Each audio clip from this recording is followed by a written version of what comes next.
Hello Aquarius, I'm rising and Venus signs. Kamusta kayo? Sana po nasa mabuti kayong kalagayan.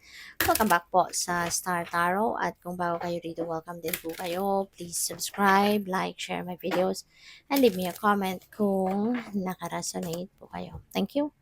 So, first card ni Aquarius is balance. Ayan, sabi dito, thank you angels for bringing my life into balance. Ayan, so napakaganda, 'di ba? Kasi your angels, your guardian angels are here to help you, no? Na mabalancing muli ang buhay mo. Tutulungan kanila, no, na maging maayos, no, yung takbo ng pamumuhay mo, mas magiging maayos ang pakiramdam mo, mas magiging maayos yung pag-iisip mo, yung ganon. And things, will be in order muli. No? So, good luck. Spiritual abundance, napakaswerte mo, Aquarius. No? Lalo-lalo na pagdating sa pera.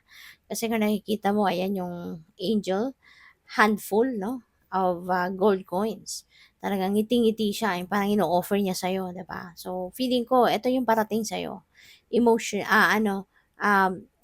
Financial blessing. No, financial blessing ang dadating.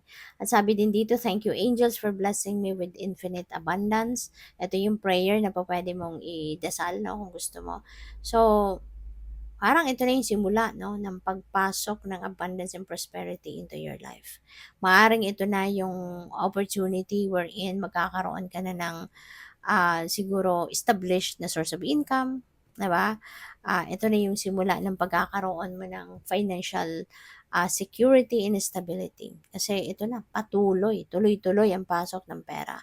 Yung parang walang humpay na financial blessing ang dadating sa'yo. 'Di ba? Kaya magkakaroon ka na dito ng financial ah makakapag-establish ka na ng inyong financial future.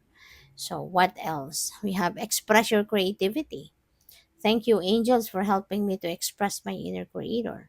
So, you are an artist, siguro. 'Di ba? Pwedeng artist ka, pwedeng marami ka ding talents, no? Very creative, no? May mga, pwede rin na creative ideas ang meron ka, ganyan. And aside from that, yung talents mo, yung galing mo, ah, galing mong sigurong sumayaw, mag-drawing, magpinta, yung mga ganon. So, any kind of creativity and artistry, no, siguro meron ka. And that this could be the perfect time na ma-express mo yan. Baka may opportunity na dadating para magamit mo yan finally. 'Di ba? Magawa mo kung ano man yung passion mo. So, good for you. And maraming salamat, no, for subscribing. And if you haven't subscribed yet, subscribe na kayo. And also, maraming salamat din for not skipping the ads. Malaking bagay yan sa akin. And also, please click the join button sa baba ng video kung gusto ninyo na mag-join kayo sa membership. Salamat po. So, we have carry the torch for others to see. Wake up the world. Okay? So, feeling ko dito, ikaw yung magiging source ng inspiration ng maraming tao. O pwedeng ikaw talaga yung nilalapitan, no? When they need advice, when they need enlightenment, maaaring ikaw yung nilalapitan nila. When they need someone na mag-inspire sa kanila, parang ikaw yung tinitignan nila eh. Maybe there are so many people that are looking up to you.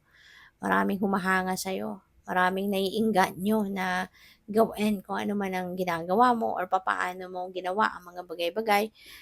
Parang ikaw yun yun magiging source of inspiration ng mga tao. Pwedeng ganon. So, yeah, maybe you are going to serve as the beacon for others. Maaring ikaw din yung nag-a-advise sa kanila. Ikaw din yung nagbibigay ng enlightenment sa kanila, direction. So, maaring ito yung inyong mission sa buhay. You are going to be the instrument, no? Para mahanap din nila yung sarili nilang direction sa buhay. So, what else? We have the light in you can lead the way. Ayan, yung ano mo, yung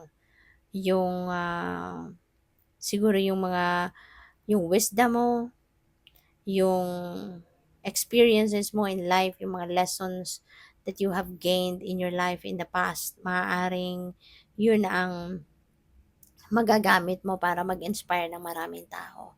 Maaaring yun ang gagamitin mo para maano mo yung magabayan mo, no, yung maraming tao. So, good for you, good for you. So, we have be calm and keep going.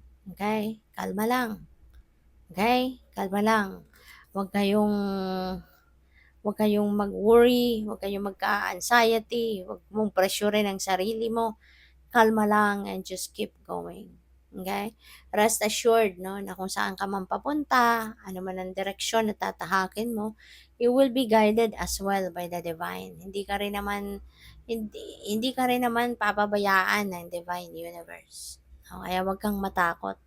Do not procrastinate or do not doubt yourself. Kasi kung saan ka dapat talaga mapunta, doon ka dadalhin ng universe. Kaya wag kang aligaga, wag kang ma-stress, wag kang mag-worry. Okay? You just need to keep going. Alright?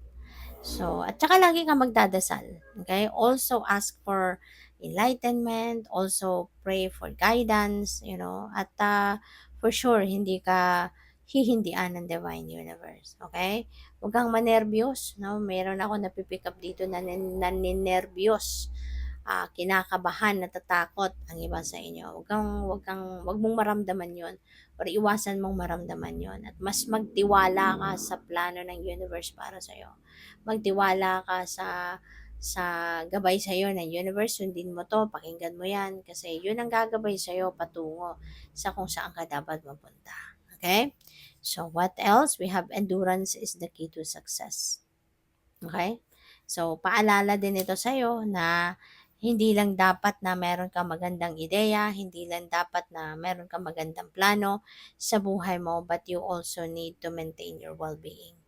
You also need to maintain your good health. Kailangan mo din na alagaan ang inyong sarili, alagaan ang inyong kalusugan, maintain the strength, the endurance, kasi isa yan sa ingredient, no, ng inyong pagtatagumpay.